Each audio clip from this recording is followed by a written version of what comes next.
It began on a quiet spring morning in a neighborhood that prided itself on perfection. Each house looked almost identical, symmetrical lawns, neatly painted shutters, and mailboxes lined up like soldiers on parade. To the untrained eye, it looked peaceful. To those who lived there, it was something else entirely, a place ruled by the invisible hand of the homeowners association. Ethan Miller had lived in that neighborhood for 5 years. He was a designer, creative, slightly unconventional, and the type who saw beauty in small details others ignored. His home was modest but full of personality. A handmade wooden bench on the porch, potted plants arranged like an art gallery, and his most recent project, a custom mailbox. He had built it himself out of solid oak, hand-carved with patterns of leaves and vines. It wasn't flashy, just unique. For Ethan, the mailbox wasn't just for letters, it was an expression of craftsmanship, a small piece of art that made his mornings a little brighter. He didn't think much of it after installing it one weekend. But within days, a letter appeared in his mailbox. Not from a friend, not from work, but from the HOA. The letter had the familiar tone of authority, polished in polite hostility. It stated that his new mailbox was non-compliant with the community's uniform standard. The fine was $500, payable within 14 days. Beneath it was a threat. Further noncompliance would result in daily penalties. Ethan stared at the paper in disbelief. The mailbox wasn't offensive. It was a mailbox, functional, sturdy, and even improved the curb appeal. But the HOA didn't see it that way. The problem wasn't that it looked bad. The problem was that it looked different. In that moment, frustration took root. For years, he had watched the HOA nitpick over trivialities, grass height, fence color, the number of garden gnomes someone could display. But this was personal. He hadn't broken a rule that mattered. He'd simply added character to a neighborhood that had forgotten what that meant. He called the HOA office, hoping reason would prevail. But reason wasn't part of their vocabulary. The answer was the same every time. You must replace your mailbox with the approved design. It wasn't about order. It was about control. Days passed, and the fine sat unpaid. Ethan wasn't a man who liked conflict, but he was tired of being pushed around. The HOA wanted submission. Instead, they were about to get creativity, something they couldn't control, something they couldn't find a way. That night, he sat on his porch under the soft hum of streetlights, staring at his mailbox like it was a blank canvas. A spark flickered in his mind, an idea that was equal parts rebellion and art. If the HOA wanted uniformity, he'd give them something unforgettable. The next morning, he began sketching. His plan was simple. If they wanted to fine him for his mailbox, he'd make that mailbox worth every cent. He'd turn it into a piece of art so beautiful, so attention-grabbing, that removing it would make the HOA a public villain. It wouldn't just be a mailbox anymore, it would be a masterpiece. He spent the following week gathering materials, metal sheets, paints, miniature lights, even recycled glass. His garage became a workshop of rebellion. The hum of drills and the scent of varnish filled the air. Neighbors peeked curiously from behind blinds, unsure what he was up to. When he finally revealed it, it took everyone by surprise. The once simple wooden box had transformed into something extraordinary. It was sculpted to look like a tree trunk, its surface textured and colored to mimic real bark, with small bronze leaves curling along the edges. Embedded in the vines were tiny LED lights that glowed softly at night, giving the illusion of fireflies dancing around it. At its base, a small plaque read, "Art belongs everywhere." Passers-by stopped to stare. Children pointed. Even those who'd once ignored him now slowed their cars just to look. For the first time, Ethan's creativity was the talk of the neighborhood. But not everyone was pleased. Within 48 hours, another letter came.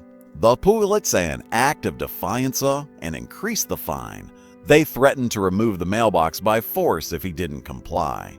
But Ethan had anticipated this. He had already contacted the local paper, framing his story as a small artist standing up to bureaucratic absurdity. When the article went live, with a photo of his glowing mailbox, it struck a chord online. Within a day, it spread beyond the town. Comments poured in, people admired his creativity and mocked the HOA for its rigidity. News channels reached out, intrigued by the story of the fine artist versus the HOA. And as the story gained traction, something began to shift. The HOA wasn't just dealing with one homeowner anymore. They were facing public scrutiny. Still, the board doubled down. They issued one final notice. If the mailbox wasn't removed within 72 hours, they would hire a contractor to take it down. But Ethan wasn't backing down now. The stage was set for a clash that would turn one small mailbox into a national symbol of defiance and a test of how far one man could go to defend creativity in a world obsessed with control. And as the 72-hour deadline ticked closer, the quiet neighborhood was about to become the battleground for something much bigger than a mailbox. The 72-hour countdown began like a quiet storm. To the HOA, it was a warning. To Ethan, it was a challenge. Every tick of the clock carried the weight of defiance and pride. The news story had spread far faster than anyone expected. By the end of the first day, hundreds of comments flooded the online article. Some called Ethan a hero, others called him foolish, but all agreed on one thing: the mailbox was beautiful. By day 2, the local TV stations had shown up. Reporters stood on the street with cameras pointing at the mailbox that glowed like a piece of art against the otherwise plain neighborhood. The HOA perfect little world was under a magnifying glass, and they hated it. HOA President Margaret Steele had never faced anything like this. She had built her authority on fear, on warning letters, threats of fines, and control disguised as community standards. But now, every attempt to silence Ethan only fueled the story further. When the local news aired her quote saying, "The rules exist for a reason," it was instantly turned into a meme. The internet did not forgive or forget. Meanwhile, Ethan watched everything unfold with cautious optimism. He hadn't meant for it to go viral, but the response gave him hope that maybe this fight wasn't just about him anymore. He wasn't the only one tired of arbitrary rules. Neighbors who had once kept quiet began to approach him, some offering words of support, others leaving handwritten notes of encouragement in his mailbox. A few even confessed their own frustrations with the AO.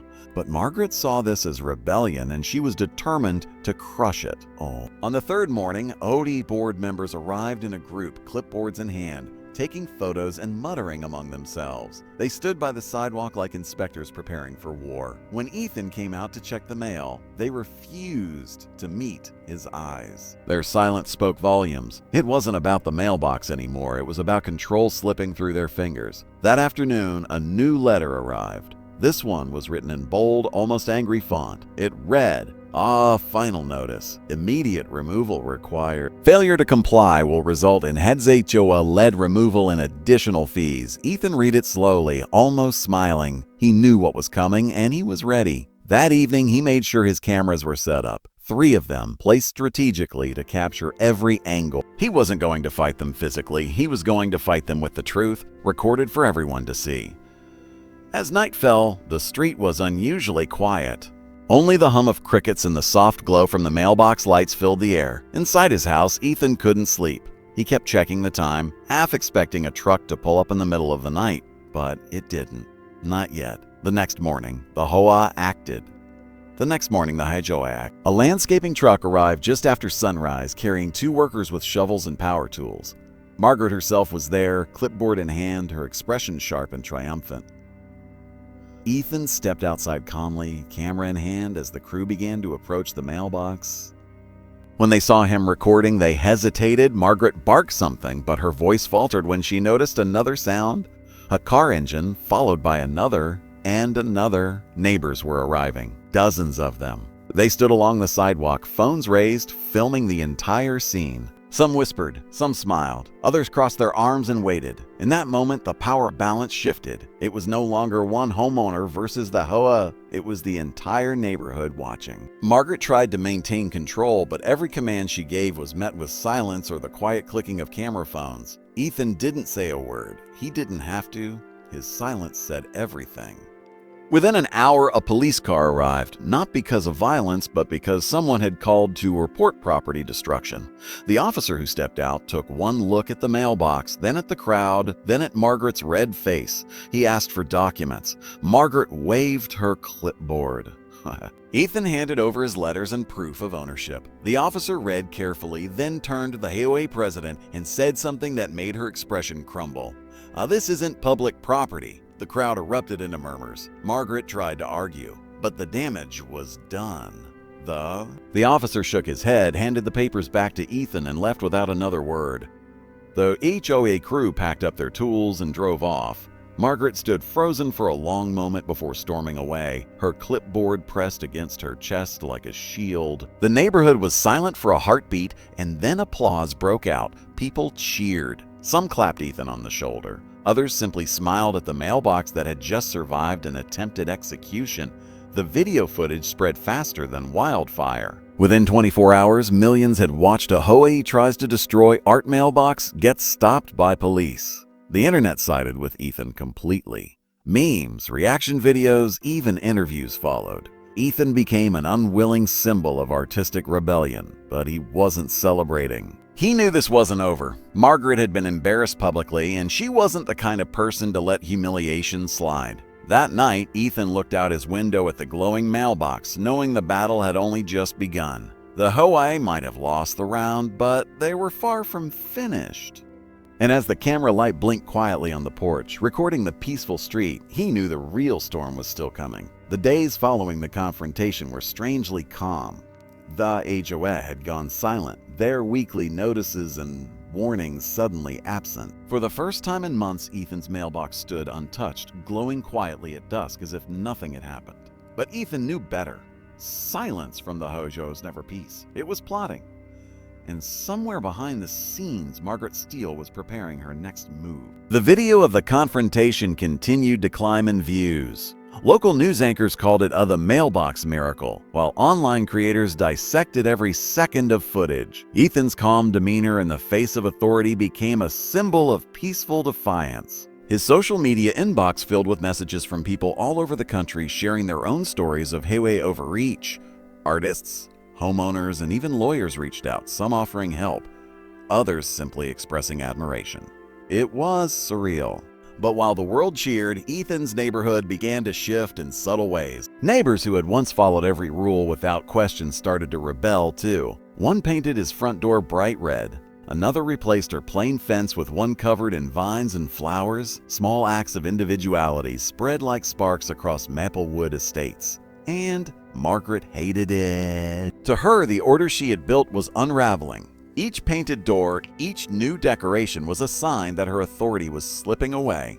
She began calling emergency board meetings. The members, once loyal, now questioned her judgment. Some argued that the AAAA reputation was in shambles, that continuing this fight would only make things worse. But Margaret refused to listen. She saw herself as the protector of Maplewood's legacy, and she wasn't going to let one man's art project destroy it. Then came the letter that reignited everything. It arrived one morning sealed and stamped with the HOA logo, but this time addressed not to Ethan, but to every homeowner in the neighborhood. The letter was a declaration of new community standards revisions. Among the changes was a new clause, effective immediately. All decorative structures, including mailboxes, yard ornaments, and exterior art, must conform to uniform aesthetic requirements. It was a thinly veiled attack, targeting not only Ethan but every neighbor who had dared to express themselves. The backlash was immediate.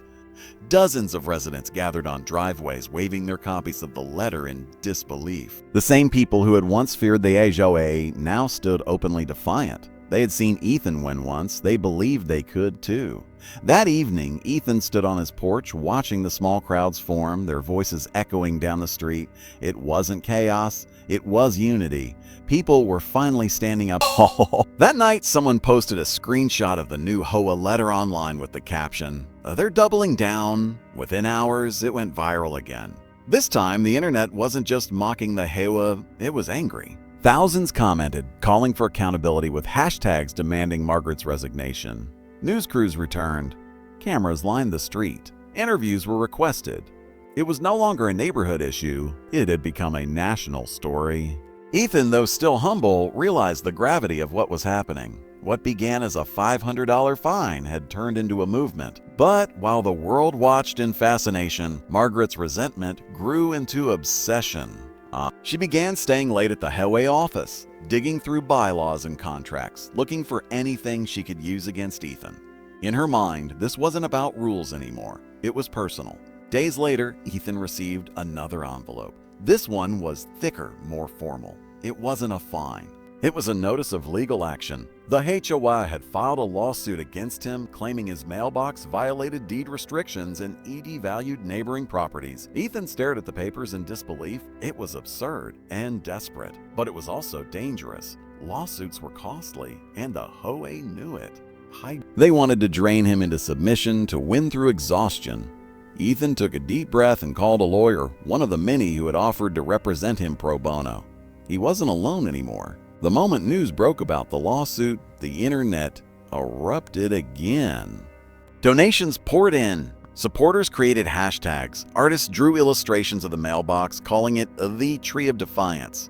What the HOA saw as rebellion, the world now saw as art, but inside Maplewood, tension reached its peak. Margaret patrolled the neighborhood daily, her expression cold and unblinking. Neighbors who once greeted her now turned away. She had become a villain in her own community, and though Ethan had lawyers and public support, he knew the battle was entering its hardest stage. Court wasn't like cameras and applause. It was slow, draining, and unpredictable.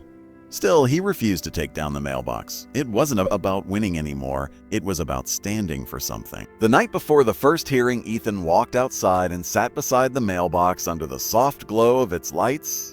He thought about how something so small, a simple mailbox, had become a symbol of resistance. And as he watched the glow flicker gently in the breeze, he realized something profound. The HOA could fine him. They could sue him. They could try to erase what he'd built, but they couldn't destroy what it had come to mean to him, to his neighbors, to everyone watching. The next morning, as the sun rose over Maplewood, Ethan put on his jacket and prepared for court. The battle for the mailbox had officially begun. The weeks following the lawsuit announcement felt like a storm settling over Maplewood. The neighborhood, once peaceful and quiet, now buzzed with tension. Some residents avoided eye contact altogether, afraid of being caught in the crossfire, while others openly supported Ethan, bringing him baked goods, offering help, and even placing small drawings of mailboxes in their yards as a sign of solidarity. It was subtle rebellion, but it meant everything. Meanwhile, the HOA office remained lit late into the night. Margaret Steele was often seen pacing by the window, her silhouette tense, her posture rigid. She wasn't used to losing control. And this time, the control she was fighting for wasn't just over the rules, but over her pride. Every news article, every viral post about Ethan's story chipped away at her authority. Her name had become synonymous with overreach. People online called her the mailbox tyrant. Even neighboring communities mocked the HOA behavior, using it as an example of what not to become. Yet despite the humiliation, Margaret pressed forward with the lawsuit. For her, this wasn't just about winning, it was about restoring order, her order. Ethan, on the other hand, faced the chaos with quiet strength. His lawyer advised him to prepare for a long, draining process, but Ethan refused to be intimidated. He turned the stress into creation. Late into the night, he would sit outside near his glowing mailbox, sketching ideas for improvements, adding tiny details to its design, a swirl here, a carving there. It became his therapy, his anchor amidst the madness. The media attention only grew stronger. Talk shows debated the ethics of HOA, artists rallied behind him, and even small businesses offered sponsorships for his legal fees. Ethan turned them all down, accepting only donations from individuals who genuinely supported his cause. It wasn't about profit, it was about principle. As the first court date approached, the HOA doubled down on its messaging. They distributed flyers claiming that Ethan's mailbox posed a threat to neighborhood uniformity and decreased property values. But this time, no one believed it. The neighbors had seen the truth. They had watched the HOA punish creativity, twist rules, and abuse power. Their trust was gone. A few even spoke out publicly, submitting statements to the media defending Ethan. By the time the court hearing was announced, Maplewood had split into two camps. Those clinging to the old ways of control and those embracing the new spirit of individuality. But one thing was clear: everyone would be watching. The morning of the hearing, the street outside the courthouse was lined with cameras. Reporters shouted questions as Ethan arrived, calm and composed, holding a small folder of documents. Margaret followed shortly after, surrounded by lawyers, her face hard as stone. Wow. The contrast between them was striking, one man standing with quiet conviction and one woman clinging desperately to authority. Inside the courtroom, the air was thick with anticipation. Every seat was filled. The judge's bench loomed over the room like a stage, and in many ways, that's exactly what it had become. The world was watching a battle far greater than one about a mailbox. It was a battle over freedom, expression, and fairness. As Ethan took his seat, he looked at the stack of papers before him. The same rules that had once bound him now felt powerless. Because this time, he wasn't alone. He had an entire community behind him. And as the gavel struck, signaling the beginning of the trial, Ethan knew one thing for certain. Whatever happened next, this fight had already changed everything. The courtroom buzzed with quiet tension as people filled the seats. Journalists, neighbors, and curious onlookers gathered to witness what the media had dubbed the Mailbox trial. Ethan sat calmly beside his attorney, though his heart raced beneath his steady expression. Across the aisle, Margaret Steele sat with the HOA legal team, her face tight with determination. The judge entered and silence fell. For the next few hours, the HOA lawyer spoke of a community image, a property, values, and the preservation of uniformity. He painted Ethan as a troublemaker who had unknowingly defied established standards. Their argument relied heavily on technical jargon and selective citations from HOA bylaws. But when it was Ethan's turn, his lawyer shifted the entire tone of the room. She spoke not of violations, but of creativity, of expression, and of the absurdity of punishing a man for beautifying his own property. Then she showed the video, the one that had gone viral. The judge watched intently as Margaret was seen berating Ethan in front of the crowd, threatening fines and ordering immediate compliance. The room murmured. The a professional image crumbled instantly. Next came the neighbors. One by one, they testified in Ethan's defense. Some spoke of how the mailbox had brought joy to the community, others about how the HOA rules had grown unreasonable under Margaret's leadership. By midday, the narrative had flipped completely. The HOA, once seen as the protector of order, now appeared as an oppressive relic of control. Then came the moment no one expected. The judge leaned forward and asked Margaret directly if the HOA had truly suffered any harm because of Ethan's mailbox. Her answer, hesitant and defensive, was all it took. Within minutes, the ruling came down. The HOA case was dismissed in full. Ethan had won. The crowd erupted in applause. Margaret's face turned pale as the realization set in. Years of control undone in a single ruling. Cameras flashed, microphones appeared, and reporters rushed to capture Ethan's first words. But Ethan simply smiled and said nothing. He didn't need to. The mailbox spoke for itself. That evening, as the sun dipped below the horizon, Ethan returned home to a street filled with neighbors waiting for him. They clapped and cheered as he pulled into his driveway. Someone had tied balloons to the mailbox, others had brought flowers. It wasn't just a victory, it was a celebration of freedom. Across the nation, news outlets covered the verdict. Commentators called it a win for homeowners everywhere. Social media exploded once again, with millions sharing the story as an example of standing up to unreasonable authority. Ethan's small act had grown into something far bigger than he could have imagined. But while the world celebrated, Margaret sat alone in the dark HOA office, staring at the empty walls. Her leadership had been questioned. Her board members had resigned. The HOA credibility was shattered. Everything she had built, every ounce of power she had clung to was slipping away. And for the first time in her career, she faced the reality she could no longer control. Days later, Margaret submitted her resignation, citing the personal reasons. The HOA elected a new president, one of Ethan's neighbors, a kind woman who believed in collaboration, not control. Under her leadership, the association began to heal. Rules were rewritten, community events returned, and for the first time in years, Maplewood Estates felt like a neighborhood again.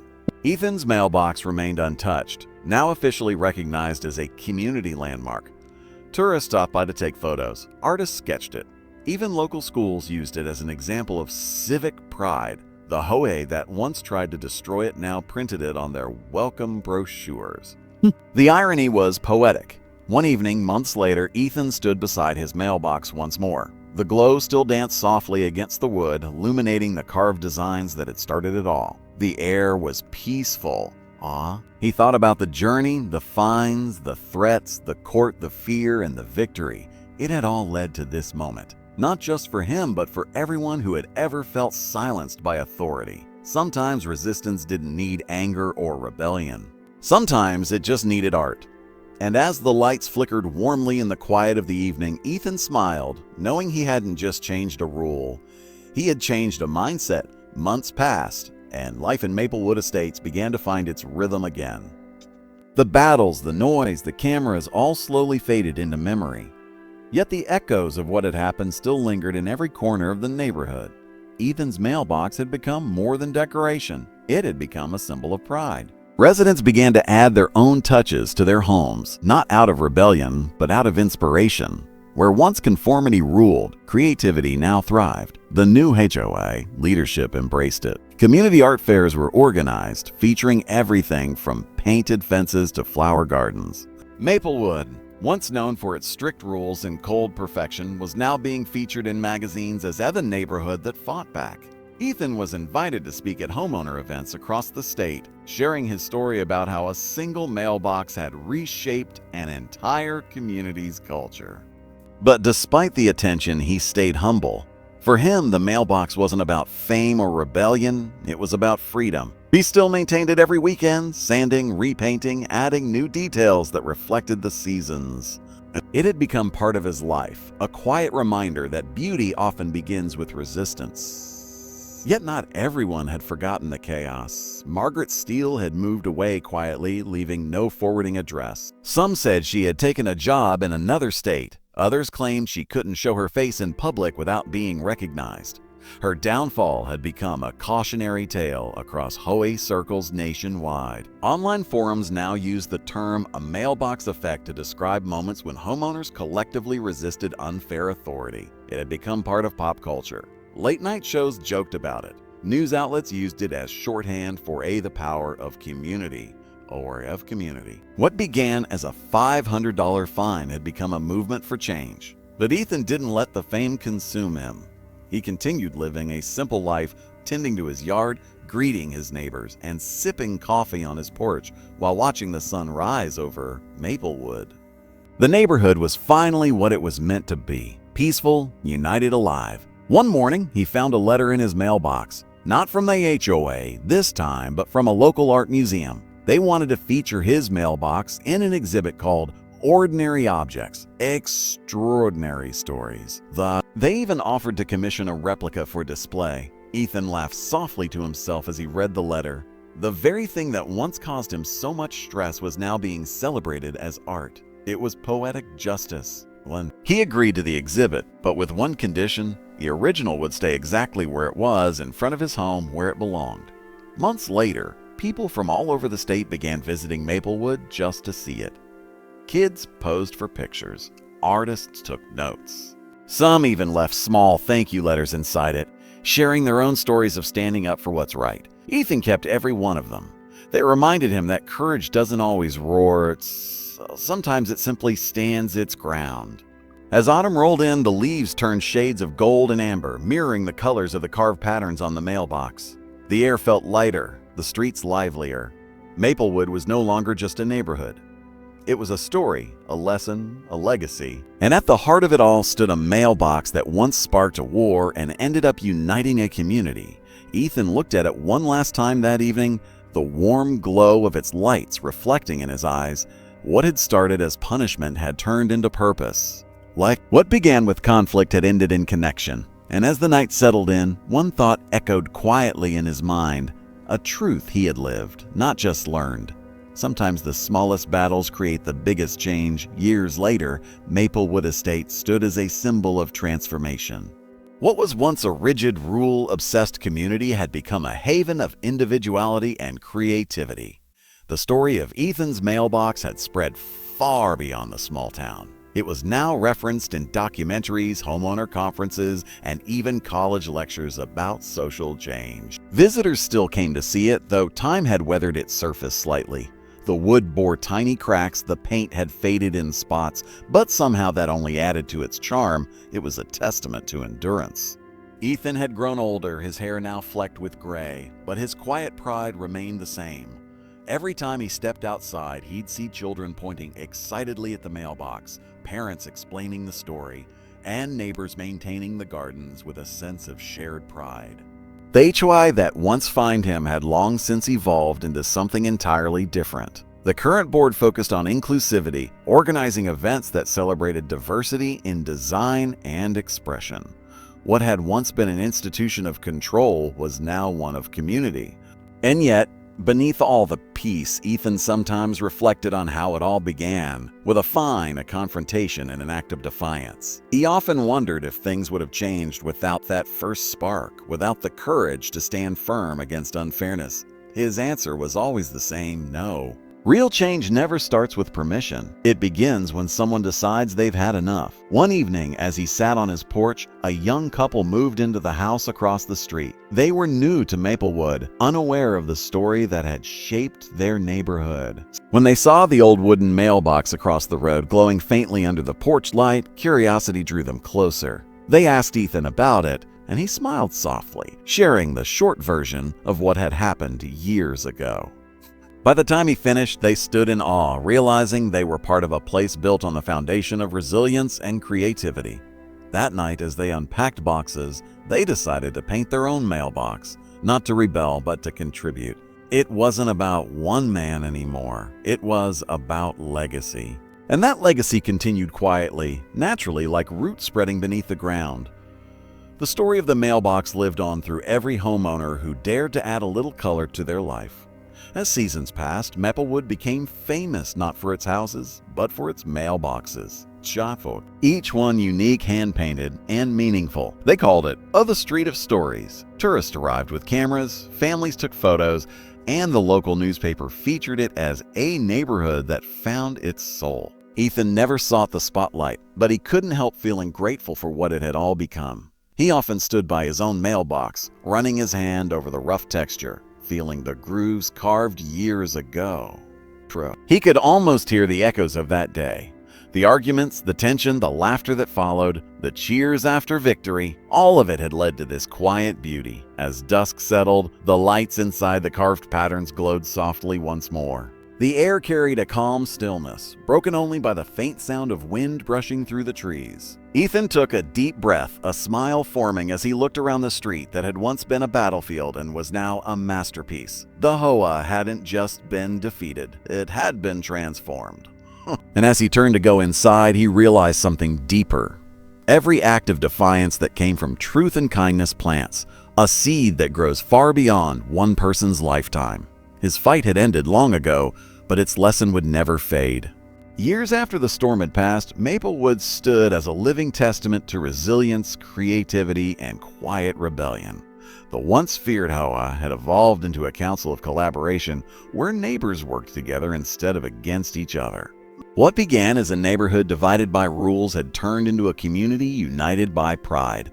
And at the center of it all, still standing strong, was the mailbox that started everything. Time had aged it gracefully, the carved wood had deepened in color, and the once bright paints had softened into warm hues that blended perfectly with the seasons. Visitors still came from far and wide to see it, to take photos, to leave small handwritten notes of gratitude inside.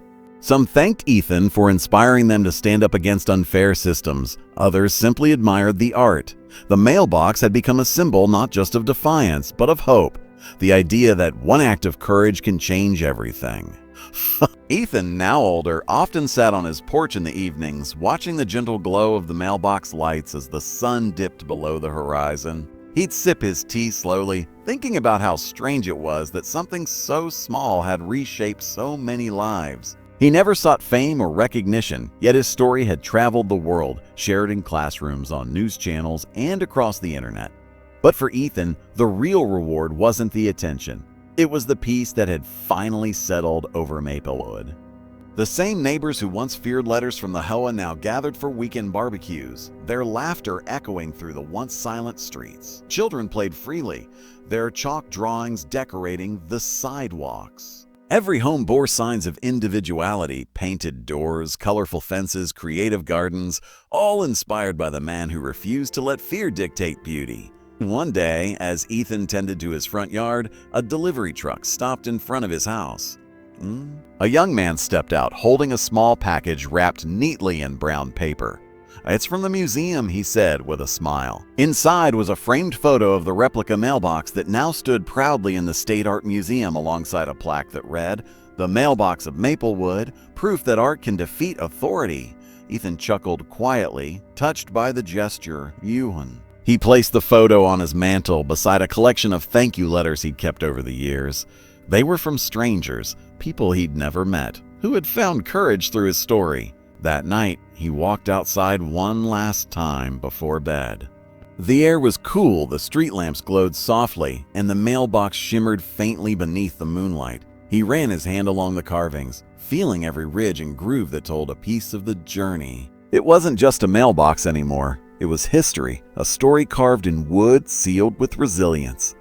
Ethan smiled as he looked out at the peaceful street that once knew conflict and fear, but now pulsed with unity and warmth. He realized that the true power of his fight wasn't in the victory or the headlines.